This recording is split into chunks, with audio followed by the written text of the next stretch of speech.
Buenas tardes. Continuando con el curso, vamos a tener a continuación al doctor Alex Galoro. Él es licenciado en Medicina por la Universidad Estadual de Campinas y doctor en Patología por la Universidad de Sao Paulo. Actualmente patólogo clínico, gerente médico institucional, profesor invitado de la Universidad de San Francisco.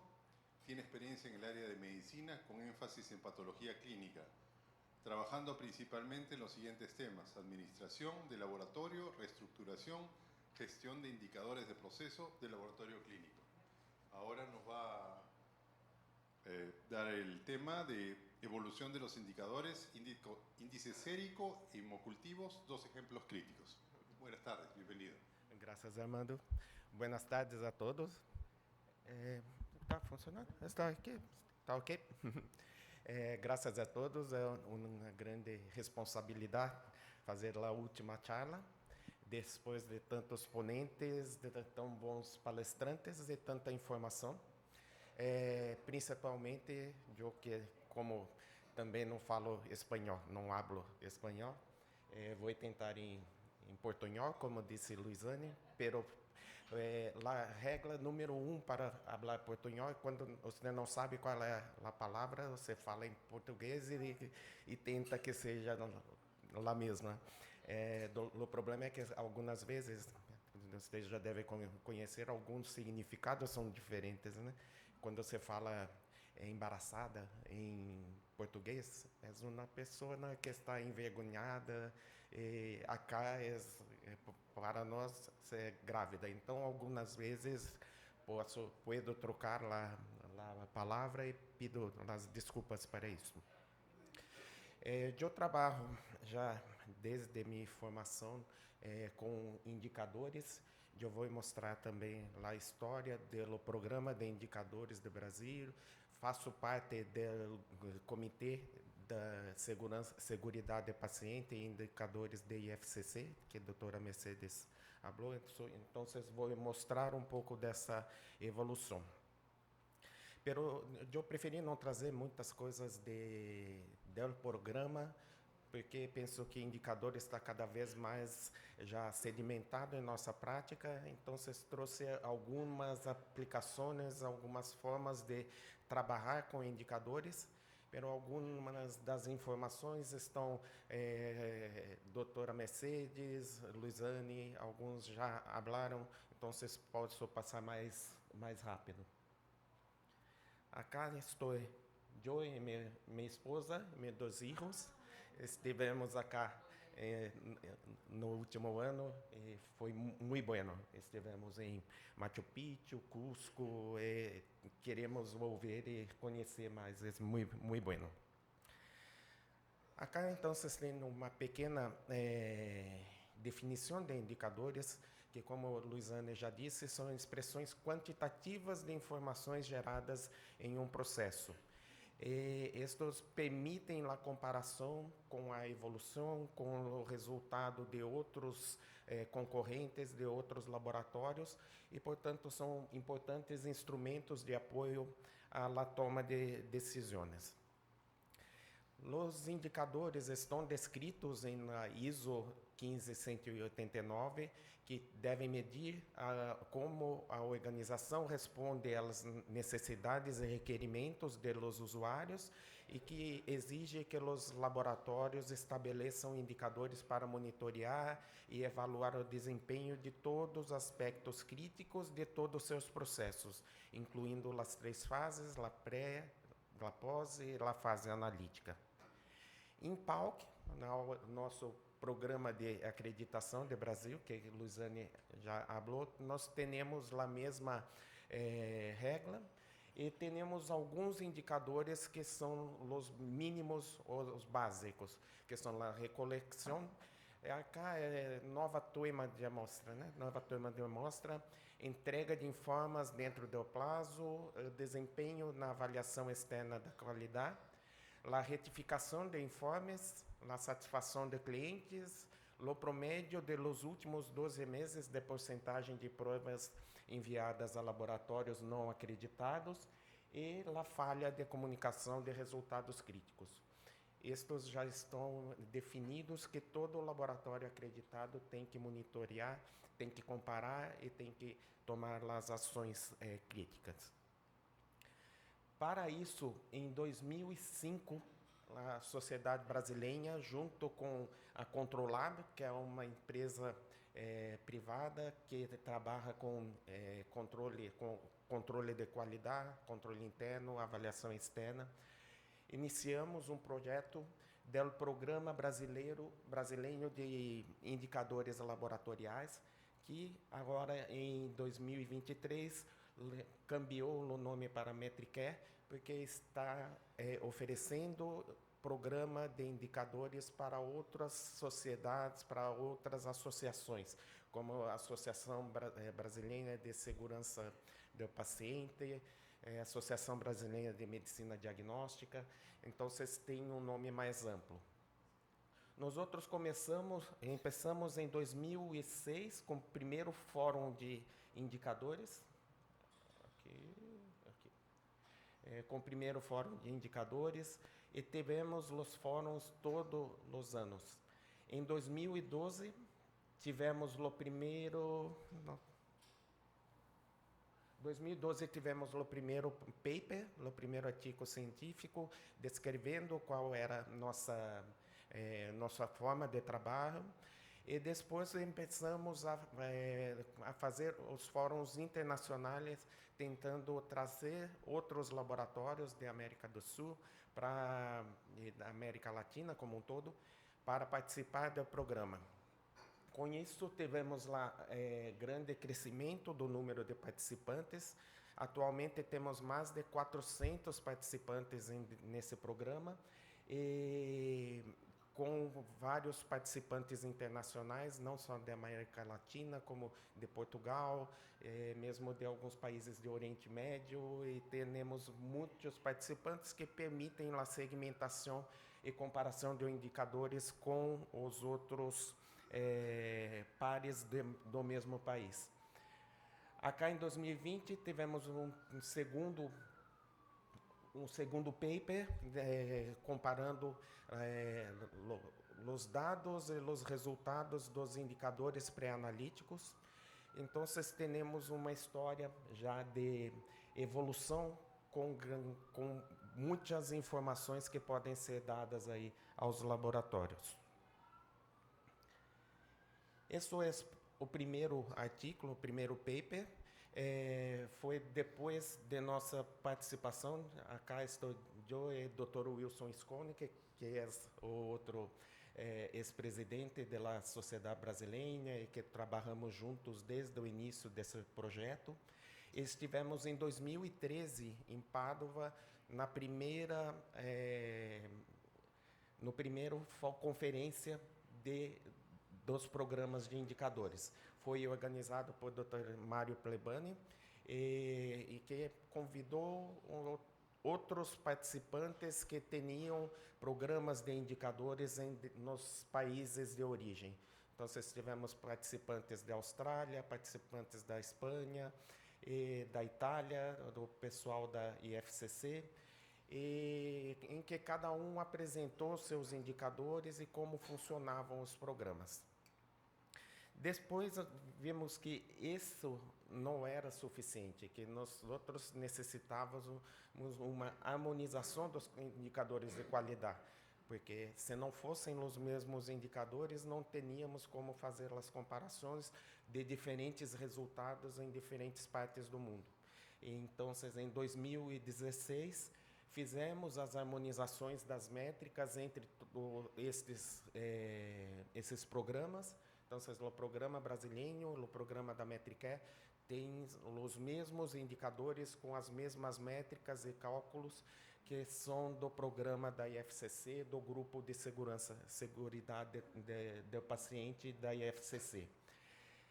E acá temos, então, as especificações, as primeiras especificações de qualidade, como a doutora Mercedes comentou, colocando os índices percentiles de desempenho dos diferentes laboratórios e fazendo, então, o cálculo dos piores e dos melhores e utilizando então essas métricas como as especificações de qualidade na fase extra-analítica. E agora, esse ano, tivemos em junho, em Quebec, no Canadá, uma nova conferência. Acá estamos o Dr. Plebani. Esto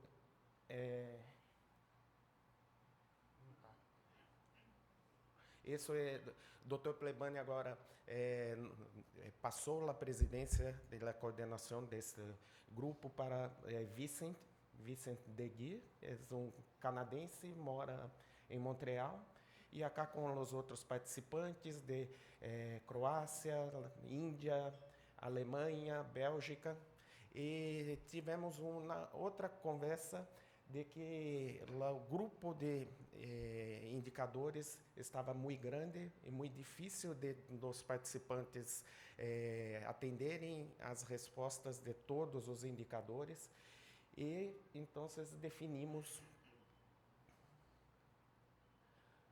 7, na verdade são 6 indicadores chamados de prioridade número 1, ou indicadores mandatórios, que são, primeiro, os erros de identificação de la solitud ou de la muestra.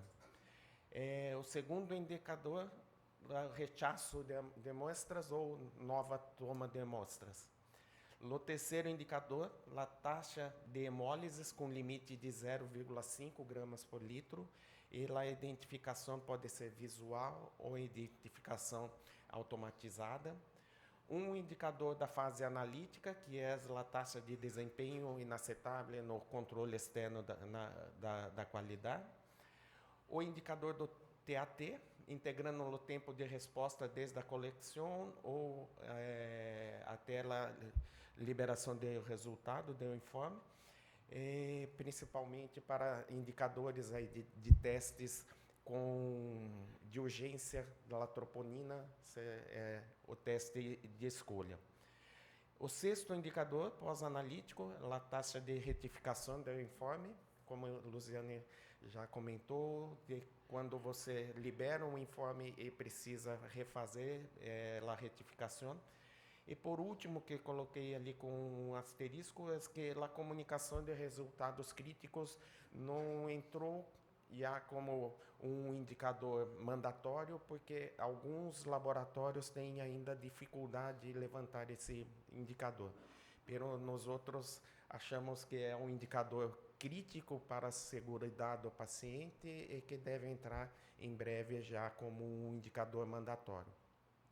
Os outros indicadores continuam existindo, aqueles indicadores que a doutora Mercedes mostrou, de tantos indicadores pré-analíticos, pero se tens que funcionar um laboratório, nós outros entendemos que tem que medir pelo menos esses indicadores aqui.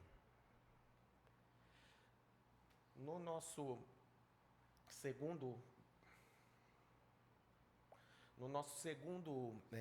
artigo, nós outros colocamos lá no gráfico Pareto de priorização de erros da fase pré-analítica.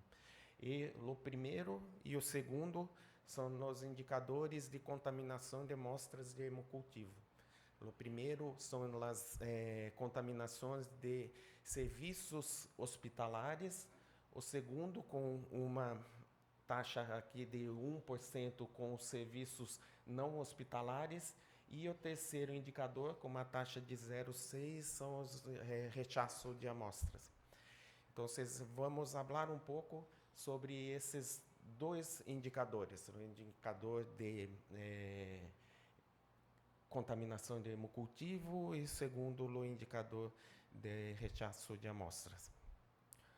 O primeiro que trouxe são os indicadores de recolecção ou rechaço por material inadequado. Esses incluem os indicadores, os problemas de hemólise, icterícia, lipemia, também a quantidade inadequada de material. E podemos ver no programa brasileiro, desde 2018, temos por volta de 0,6 a 0,7% de rechaço nos diferentes laboratórios. Temos uma diferenciação, uma segmentação pelo número de exames, pelo tamanho do laboratório. Então, esses laboratórios que fazem 0 a 50 mil exames por mês, de 50 a 300 mil, e grandes laboratórios com mais de 300 mil exames por mês. E todos têm mais ou menos o mesmo comportamento. Nós outros percebemos que esse é um padrão, praticamente um padrão mundial, e que temos que pensar em ações mais efetivas para que possamos diminuir esses indicadores. Para isso, temos alguns indicadores, alguns processos que necessitamos rever para entender e tomar as ações. O primeiro, que diria, são os o índice sérico, em onde temos que fazer essa gestão das interferências dos ensaios, né? Lá, essa interferência, então, por hemólise, icterícia ou lipemia, é um problema muito comum, todo mundo conhece. Tradicionalmente, essa identificação é realizada pela inspeção visual dos câmbios e da color, pero qualquer enrojecimento, amareleza ou turbidez se classifica subjetivamente como um grau semi-quantitativo de índice sérico, que tomamos, então, as nossas decisões em cima dessa amostra, fazendo ou não o rechaço. Atualmente, os analisadores bioquímicos mais modernos têm desenrolado os instrumentos para quantificar esses índices. Com base na espectrometria, faz então a espectrometria com salina, e se mede essas alterações de forma quantitativa. Com essa avaliação quantitativa, podemos tomar decisões mais assertivas sobre o uso ou rechaço das amostras. Aqui a doutora Mercedes também já mostrou a diferença aí, os espectros visuais de hemoglobina, bilirrubina e lipemia. E temos alguns papers também que falam sobre a comparação entre as duas metodologias. A metodologia visual com a comparativo com o índice sérico, podemos ver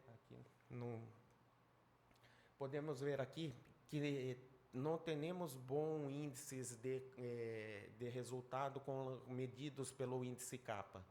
Quando pegamos as amostras de soro, um coeficiente kappa de 0,42, amostras de plasma com EDTA, uma kappa de apenas 0,35. Quando vemos acá, vemos o índice sérico aqui e qual foi o grau de hemólise visto pela inspeção visual. Então, algumas amostras que não foram detectadas alterações no índice sérico foram vistas como um índice pequeno ou moderado de hemólise. Um índice sérico baixo tem algumas inspeções aí colocando como sem a alteração, sem hemólise, moderado ou até mesmo severo, e alguns aqui já com os índices moderados e severo, eles colocando aqui como índice severo. Quando a gente pega no plasma, a mesma coisa, você tem uma taxa de hemólises de 4,5 na inspeção visual e 7,9 na inspeção pelo índice sérico, e que também tem aí as interpretações e, consequentemente, as ações diferentes em relação àquela amostra. Então, uma recomendação é que sempre que possível fazer lá medição com o índice sérico nos equipamentos que tenham um dado mais objetivo. Com base nessa avaliação, tanto do índice sérico por inspeção visual ou pelo aparelho, pela automação, você faz então a decisão se o valor da hemólise excede o cutoff de interferência você vai fazer a avaliação e pedir, então, uma nova amostra, ou se não excede o valor da interferência, você pode fazer a análise sem a necessidade de uma nova amostra. Acá também já foi falado os mecanismos de interferência. Então, temos lá a alteração da concentração por liberação intracelular, temos a interferência química, em que o interferente interfere na medição daquele analito, a interferência espectrofotométrica, que você interfere, então, na leitura daquela reação, e a interferência por efeito dilucional, com a diluição como sódio, cloro e glicose. Aqui temos um gráfico que podemos usar em nossa área pré-analítica para fazer a comparação da hemólise e fazendo a correlação dessa avaliação visual com o índice sérico e com a avaliação da hemoglobina, com a concentração da hemoglobina. Aqui o impacto da hemólise em cada um dos testes.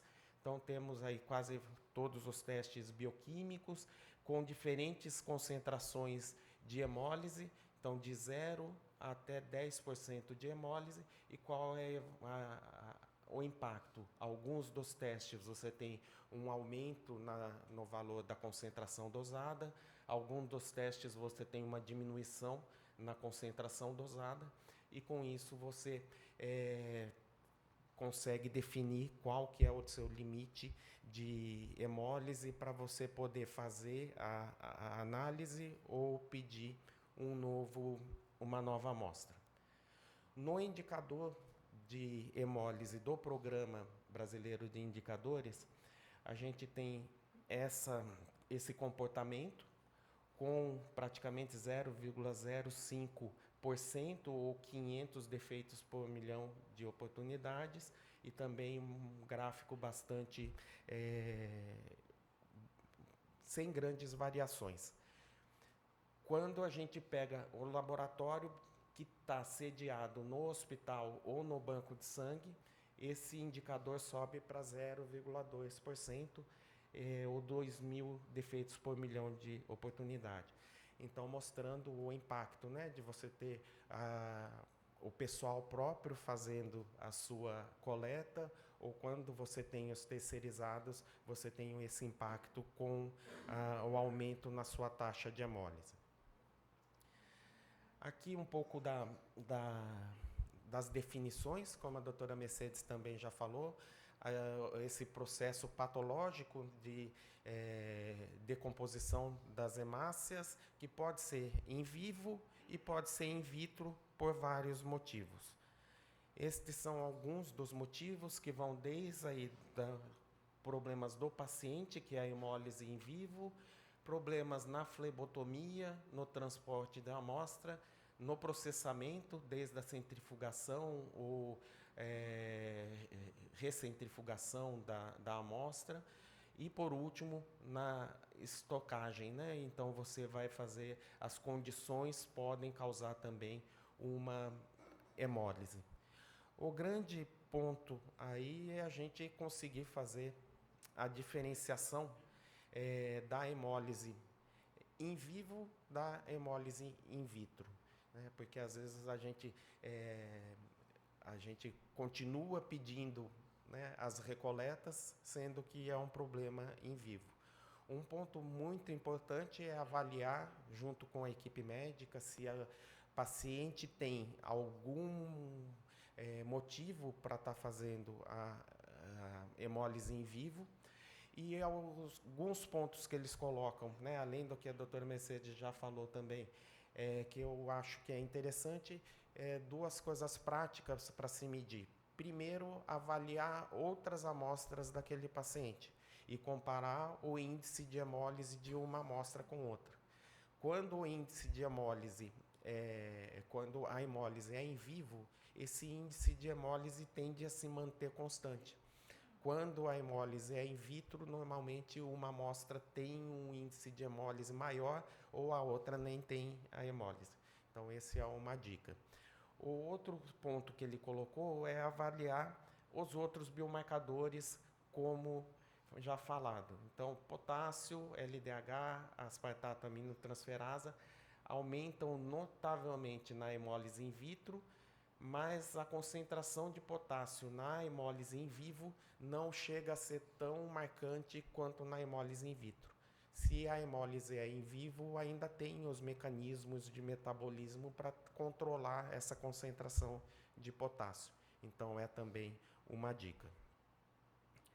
De dicas, né, para evitar a hemólise também já foram faladas. Então, a comunicação entre as diferentes equipes, utilizar aí os critérios claros e objetivos para o rechaço de amostra, usar os sistemas a vácuo, evitar conexões, mas que possam provocar turbulências, evitar o tempo prolongado de torniquete, não traumatizar a veia, evitar sacudir, né, vigorosamente a amostra e garantir condições adequadas de temperatura, umidade. E centrifugar e separar o gel e plasma das amostras no tempo adequado. Aqui eu trouxe um exemplo de um trabalho que fizemos num hospital lá no Brasil, em que temos as medidas de recoletas desde 2021 até janeiro de 2024. Como era uma coleta feita pela equipe de enfermagem, a gente utilizava uma meta até mais alta, de 2%, mas quando começamos o trabalho, ela sempre se mantinha bem acima, né? Então, de 2021, a gente vê ali acima de 3% em alguns meses. Nós tivemos reuniões com a equipe de enfermagem para fazer um novo treinamento com a equipe, porém com uma frequência muito baixa da equipe de enfermagem. Então, não foram, né, como a gente vê aqui, não tivemos muito sucesso. A gente só passou a ter maior sucesso a partir do meio do ano de 2022 e mantendo, então, em 2023 e 2024. Aqui a gente tem quais eram os setores da recoleta e embaixo quais eram os motivos para que a gente pudesse ter ações mais assertivas nas equipes que tinham maior índice de recoleta. E a gente só teve o sucesso, então, a hora que a gente conseguiu esse trabalho conjunto, incluímos o treinamento da coleta para cada equipe de início, né, da integração dos trabalhadores da equipe de coleta, devido ao alto grau de rotatividade e a necessidade de que eles estivessem também comprometidos aí com esse indicador. O segundo índice que a gente colocou, da lipemia.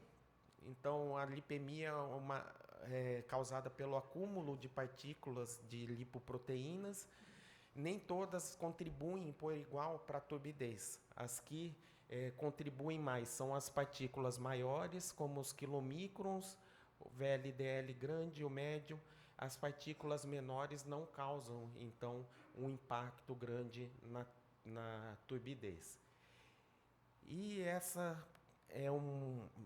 essas causas da lipemia causam também interferência física ou química nos ensaios. Então, os principais métodos são os eletroforéticos, imunoensaios, porque interferem aí na reação do antígeno-anticorpo.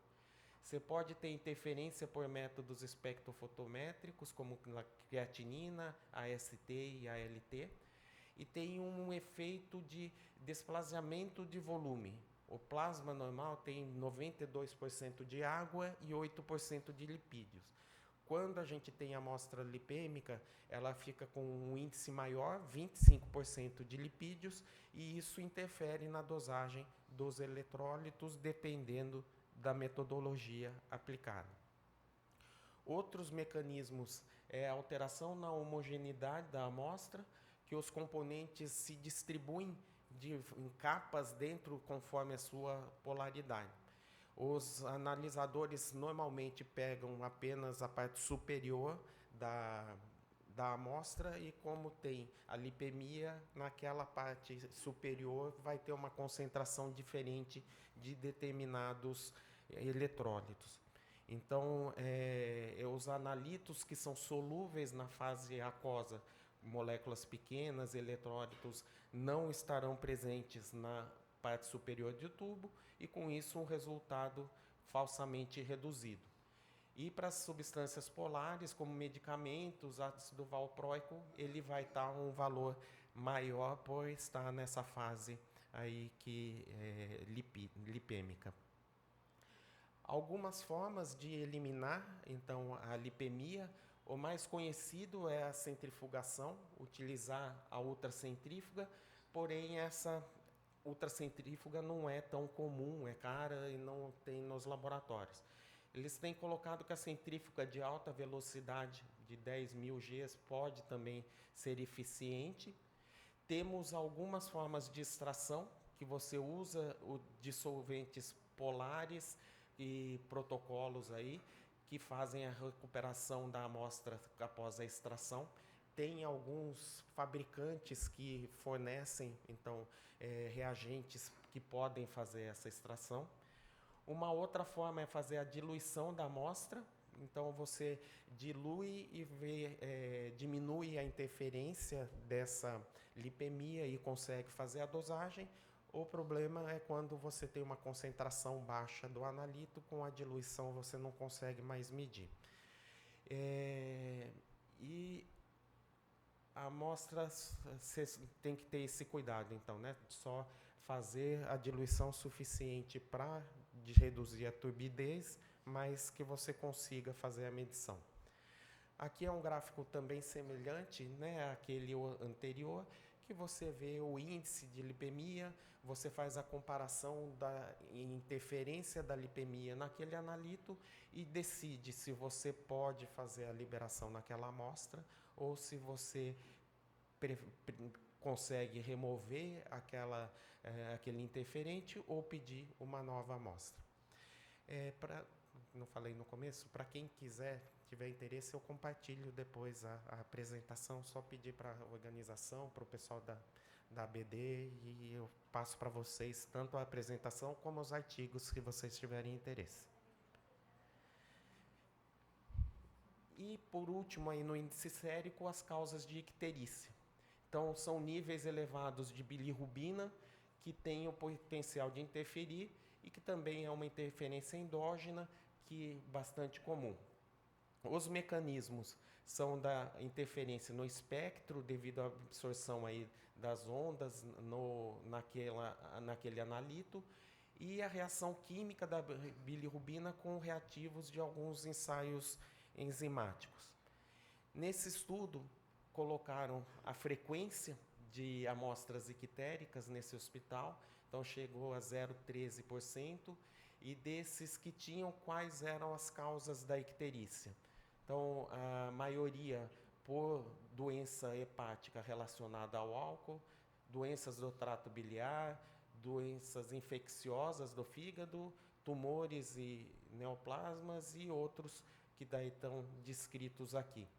Então, a icterícia é vinculada a alguma alteração, alguma doença já do paciente, que vai ter, então, um aumento no índice de bilirrubina total, direta ou indireta. Quando a gente vê aqui no gráfico, a gente vê que a bilirrubina total influencia mais no índice da icterícia. Aqui eles colocam o nível e a forma de interferência dos diferentes testes em relação, devido à bilirrubina. Está bem pequeno aqui, então são proteínas, tem albumina, creatinina, vários testes e mostrando então qual que seria o impacto da bilirrubina, direta ou indireta. Então alguns também com a redução na concentração, outros ali já com um aumento na concentração. O principal ensaio influenciado é a creatinina, então o método cinético ou ensaios enzimáticos são afetados de forma significativa pela bilirrubina, e fez então um estudo com a diluição para reduzir a interferência. Então, nesse estudo, se fez a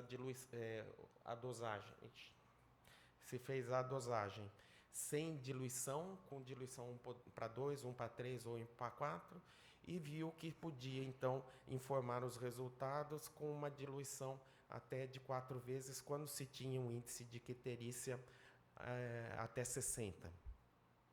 Outras formas que estão usando para fazer a dosagem e reduzir esse interferente, esse é um equipamento aí, Bilibox, que faz a mesma forma que se faz com neonatos, né, que se coloca na luz para diminuir a icterícia.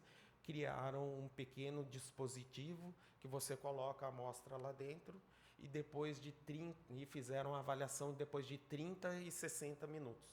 E daí viu que se reduziu a icterícia e você podia então fazer a dosagem.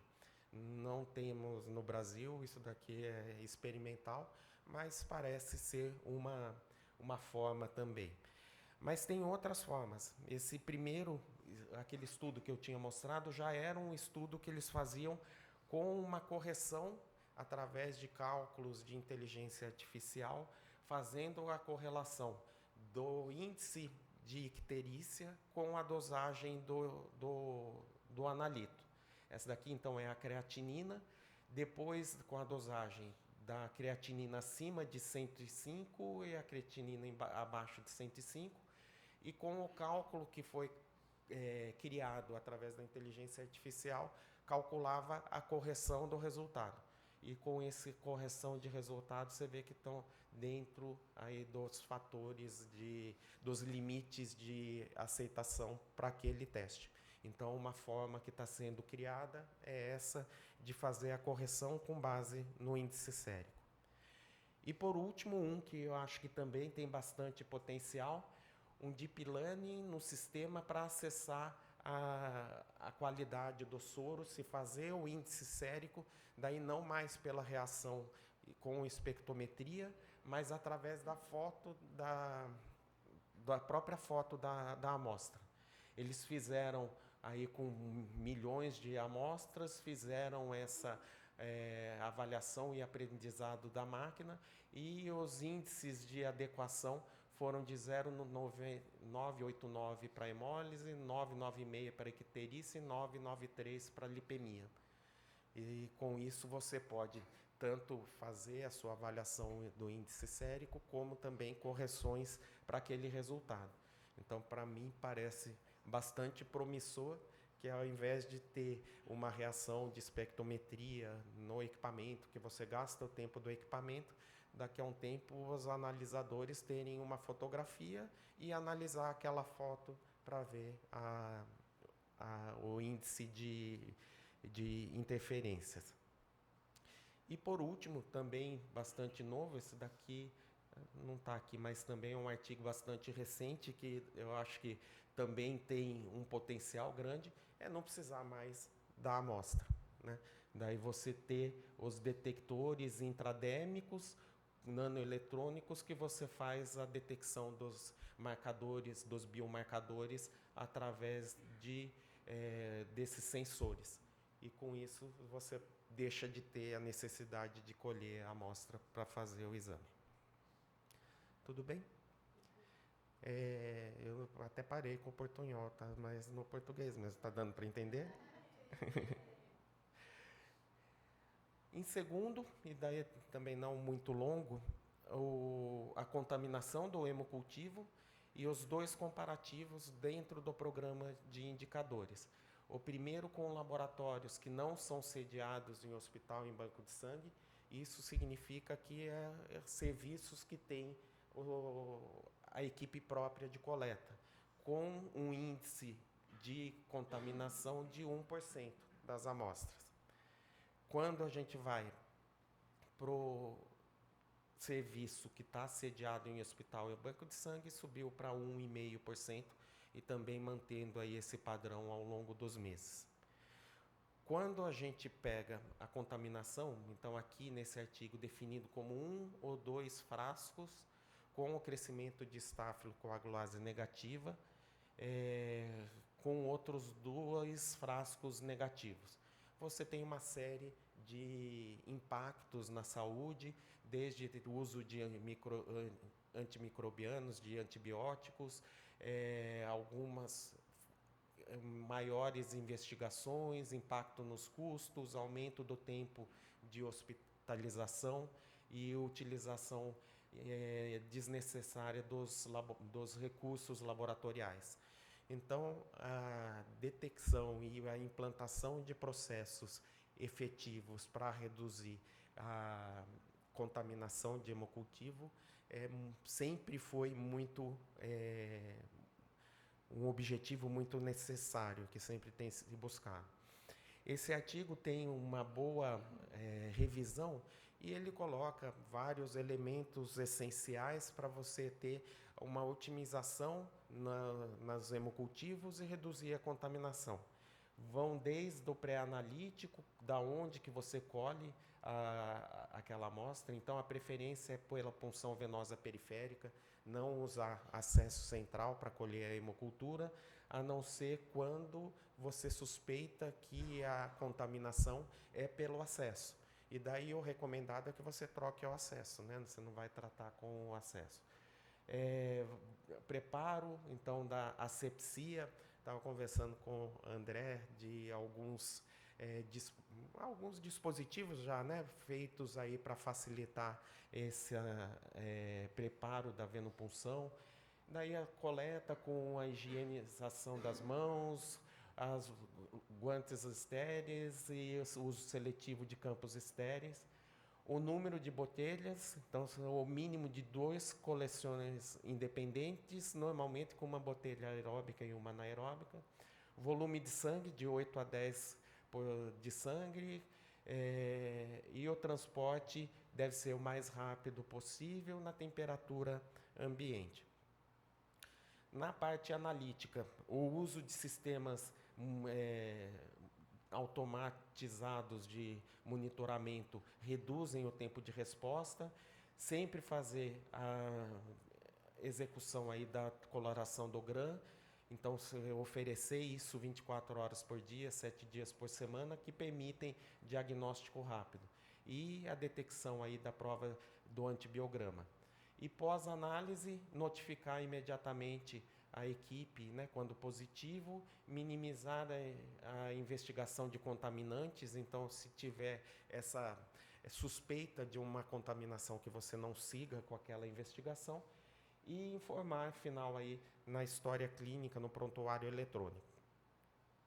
E de recomendações que colocam, né, para melhorar, é você fazer a seleção correta dos pacientes para colher o hemocultivo e colher no momento correto. O melhor momento é sempre a ascensão da temperatura, né? Fazer a desinfecção com álcool, desinfecção das tapas da botelha devem ser desinfetadas antes de se inocular. O sítio de flebotomia, então, como eu falei, se colher sempre da punção periférica e evitar os catéteres. Esse é um ponto que sempre falam da transferência com a mesma agulha que fez a punção, ou se deve fazer a troca da agulha para perfurar o frasco. Tem algumas dúvidas, alguns pontos que falam que retrocar a agulha você pode reduzir a contaminação, mas não é tão significativa a ponto de suprimir o risco de uma lesão, de um acidente com o pérfuro cortante. Então, não se recomenda fazer essa troca. E também as luvas estéreis também ainda não têm dados significativos para fazer a sua recomendação. Sempre ter os kits e procedimentos padronizados, campos estéreis não necessários, o volume de sangue adequado. eles melhoram e diminuem o índice de resultados falsos positivos. A equipe de flebotomia tem que ser sempre bem treinada, e melhoria da qualidade aí da multidisciplinar, vigilância e retroalimentação, monitoramento dos indicadores, e que a gente possa intervir quando tiver algum desvio ou aumento nas contaminações. E, por último, um outro ponto que tem sido mostrado são esses dispositivos para desviar a amostra inicial. Está aqui. Então, dentro do catéter tem um mecanismo que o primeiro ml, a primeira parte do sangue, ele é retirado nesse dispositivo e só vai para o frasco após essa coleta inicial. O que se sabe é que a maioria dos contaminantes estão na pele, e é a primeira fração do sangue que contém esses contaminantes. Você retirando essa primeira fração do que vai para o frasco, você reduz significativamente as contaminações. Essa foi uma revisão sistemática, não muitos estudos, mas vendo que todos os estudos demonstram a redução da contaminação de hemocultivo quando você usa esses dispositivos de coleta inicial da hemocultivo. Tá? Então, ainda é uma coisa que está iniciando, tem um custo, e vai também de estudos para você ver, né, que o que se gasta nesse dispositivo você reduz com todos a recoleta, o uso de material, com tudo aquilo que a gente falou no início. Então, por último, né, nas conclusões, os indicadores são fundamentais, então, para fazer essa melhoria da qualidade, principalmente nas fases extra-analíticas. Essas especificações permitem a identificação das prioridades de melhoria e desenrolo de diretrizes nacionais e internacionais. A contaminação de hemocultivo e o rechaço de amostra são indicadores importantes, eu diria os mais importantes, para controlar a qualidade do processo de laboratório.